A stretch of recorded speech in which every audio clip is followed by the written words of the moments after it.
I'd like to ask one question before we, present the presentation, and obviously we'll go through it and we'll get into Yeah, the lub al-mawdu', as they say, the crux of the matter. inshallah ta'ala.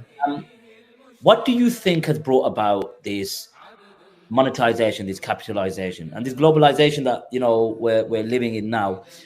Do you believe it's as per the hadith of the Prophet sallallahu alaihi wasallam, where he said that you will follow the nations in qablikum, that before you, shibran bi shibrin, inch by inch and handspan by handspan, even if they enter into the leader's hole, you will follow them. And then the Sahaba radiallahu anhu asked, Amin al-Yahud wa Nasara, is it going to be the Jews and the Christians? And the Prophet said, do you believe this is the prophecy coming true? And do you hold the view that unfortunately it's the inferiority complexity as well? Capitalism, socialism, what is it, Shaykhana? I think it is. It's got to do with a lot. It's multi-layered. It's not just one thing. I think number one, it's lack of knowledge of Islam.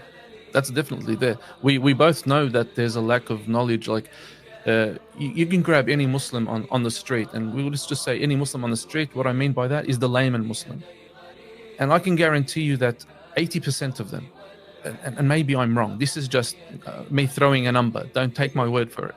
This is 80% of them maybe haven't even completed Fard al-Ain.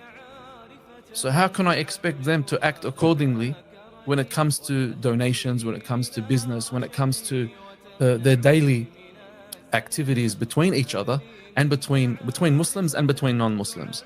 I don't know. There's a lacking of education.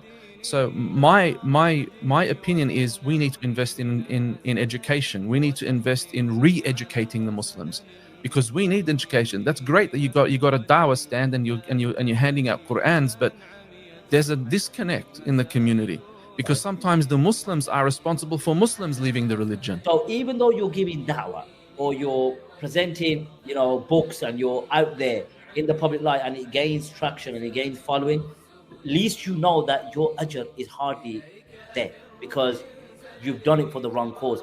And I'm saying this in per the hadith and the nas, specifically, but this could also mean in terms of da'wah as well. You're putting yourself forward, seeking Allah alam what you're seeking, but if it's not done for the right intentions and you don't rectify your intentions, you'll be empty, and your bank balance will be empty on Yawm al-Qiyamah, or the scales will have you in the opposite direction where your ma'asiyah is.